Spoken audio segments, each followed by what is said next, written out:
నమస్కారం నాగార్జున గారు. నమస్తే అంజీ గారు. బుడమేరు 3 ప్రధానమైనటువంటి గండ్లయ్యతో అయి విజయవంతంగా పూర్తి చేశారండి.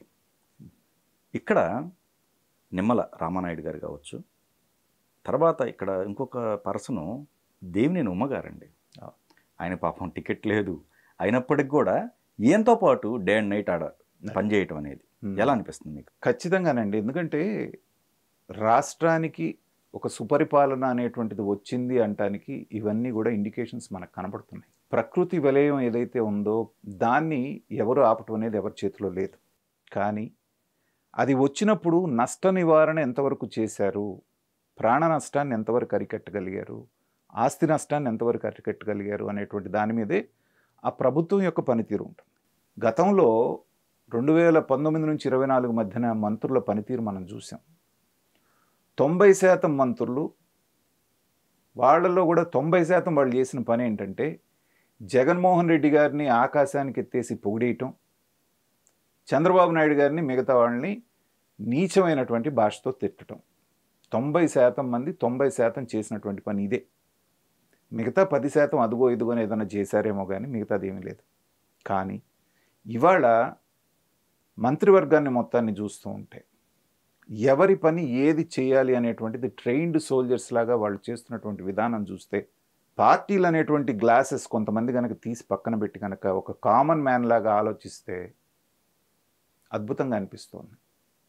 ఎందుకంటే ఒక ఇరిగేషన్ మినిస్టర్ అంటే వెళ్ళి పైనుంచి ఆఫీస్లో కూర్చొని సూపర్వైజ్ చేయొచ్చు జగన్మోహన్ రెడ్డి గారి తాత్పర్యాన్ని బట్టి.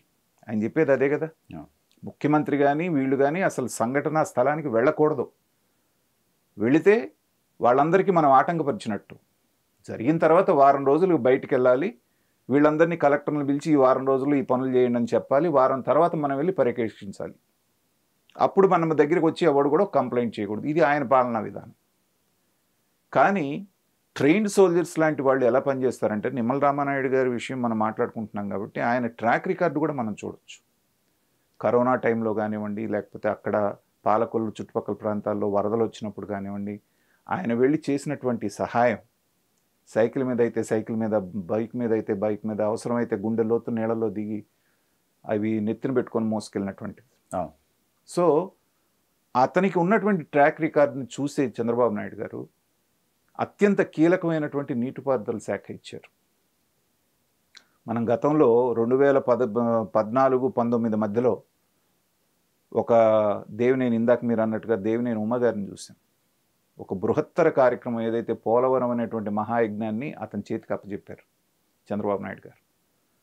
అతనికి ఏమీ తెలియకపోయినా, అంటే అప్పటి వరకు సబ్జెక్ట్ మీద అవగాహన లేకపోయినా నేర్చుకొని పోలవరం 72% పూర్తవటంలో అతని పాత్ర గణనీయంగా ఉంది. చంద్రబాబు నాయుడు గారు ఎంత దృష్టి పెట్టారో ఎగ్జిక్యూషన్ పార్ట్లో ఆయన అంత ఇదిగా పనిచేశారు. మళ్ళీ 19-24 మధ్యన ఇద్దరు అద్భుతమైనటువంటి నీటిపారుదల శాఖ మంత్రులను చూసాం. అద్భుతమైనటువంటి వాళ్ళు, చరిత్ర ఎరగనటువంటి వాళ్ళు. మీమ్స్ కూడా చూస్తున్నాం. కింద రామానాయుడు గారు ఆ వాన్లో గొడుగు ఎగిరిపోతుంటే కూడా ఈయన నుంచి ఉంటే, ఆయనేమో గంట అరగంట లేకపోతే బుల్లెట్ దిగిందా లేదా డైలాగులు ఆయన, ఈ సంబరాలు రాంబాబు అంబటి రాంబాబు గారు డ్యాన్స్లు వేయటం, వీళ్ళిద్దరు దీనికి ఫేమస్ అయ్యారు. చంద్రబాబు నాయుడు గారు ఒక ఆజ్ఞ, రామానాయుడు గంటలు పూర్తయ్యే వరకు చూడు అంటే దాన్ని సుగ్రీవాజ్ఞలాగా పాటిస్తూ ఆయన అక్కడ నిలబడి చేసినటువంటి పద్ధతి ప్రజలందరినీ కూడా కదిలించేసింది. ఇది కదా మనం కోరుకున్నది. రాజకీయం అంటే దే ఆర్ నాట్ రూలర్స్, వాళ్ళు మనకి సేవకులు అనేటువంటి భావన వాళ్ళని చూసినప్పుడు కలిపి అయ్యే వరకు మునిగాళ్ళ మీద అట్లాగే నుంచున్నాడు. ఉమాగారు కూడా మీరన్నట్టు ఎమ్మెల్యే కాదు, ఏ పదవి లేదు, అయినా కూడా తన ప్రాంతం తన బాధ్యతగా వచ్చి అక్కడ నుంచొని ఆయనకి సహకరించిన పద్ధతి. అందులో దేవినేని ఉమ్మగారు సీనియర్ మోస్ట్. అవును, ఆల్రెడీ ఇరిగేషన్ శాఖ మంత్రిగా చేస్తున్నాడు. అతనితో పోల్చుకుంటే నిమ్మల రామానాయుడు గారు జూనియర్.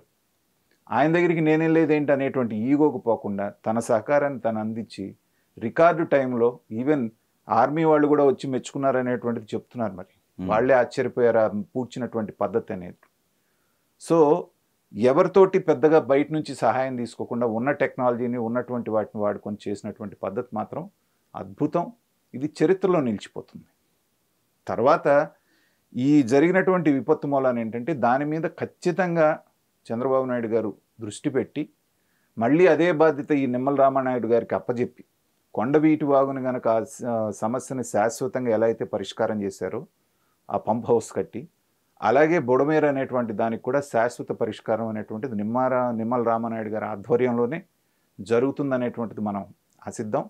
నిజంగా గనక విజయవాడ ప్రజలకి ఏమాత్రం కృతజ్ఞత ఉంటే ఇదంతా జరిగిన తర్వాత నిమ్మల రామానాయుడు గారికి ఒక పౌర సన్మానం అనేటువంటిది ఏర్పాటు చేయాలి. ఎవరికి? దేవినేని ఉమా గారికిను వాళ్ళకి. ఎందుకంటే వాళ్ళు పడ్డ కష్టం అట్లాంటి. రైట్. జారిపోతున్నటువంటి, ఒక పక్క వర్షం కురుస్తుంది, ఒక పక్కన ఫ్లడ్ వస్తుంది, అయినా కూడా 3 గంటలను పూడ్చినటువంటి పద్ధతి చూస్తే మనసున్న ఎవరికైనా సరే వాళ్ళని అభినందించకుండా ఉండలేరు. చంద్రబాబు నాయుడు గారి దగ్గర నుంచి కింద స్థాయి కార్యకర్త వరకు అందరూ కూడా వాళ్ళని గుర్తించారు. ఇలాంటి నాయకులు ఇంకా ఇంకా ఎక్కువ మంది మనకు కావాలి. వీళ్ళని ఆదర్శంగా తీసుకొని మిగిలినటువంటి మంత్రులు, ఎమ్మెల్యేలు కూడా వీళ్ళదే బయటకు వచ్చింది. కానీ ప్రతి ఎమ్మెల్యే వాళ్ళ నియోజకవర్గం వదిలేసి ఇక్కడికి వచ్చి కావాల్సిన సహాయం అంతా చేసినటువంటి పద్ధతి చాలా బాగా చేశారు. కాబట్టే ఇంత త్వరగా ఆ విజయవాడ అనేటువంటిది కోలుకోవడానికి ప్రయత్నం చేస్తుంది. కరెక్ట్. అందరు మంత్రులు ఉన్నారు అక్కడే. ఖచ్చితంగా ఎవరికి సంబంధించింది వాళ్ళు చేసుకుంటూ, ఓ పక్కన నాదెళ్ల మనోహర్ గారు ఆయన పని ఆయన, తర్వాత లోకేష్ గారు, పవన్ కళ్యాణ్ గారు, మిగతా మంత్రులు కూడా, తర్వాత ఎమ్మెల్యేలు వాళ్ళ నియోజకవర్గాల నుంచి తీసుకొచ్చి ఎక్కడైతే తక్కువ అవుతున్నాయో అక్కడికి ట్రాక్టర్ల మీద తీసుకెళ్ళి పంచుతున్నటువంటి పద్ధతి. సో ఒక విపత్తుని ఎలా ఎదుర్కోవాలి అనేటువంటి ఒక ఎగ్జాంపుల్ సెట్ చేశారు. దానికి నిమ్మల రామానాయుడు గారు ముందు నిలబడి లీడ్ చేసినట్టు అయింది. కాబట్టి మరొకసారి వాళ్ళని మనం అభినందించాల్సిందే.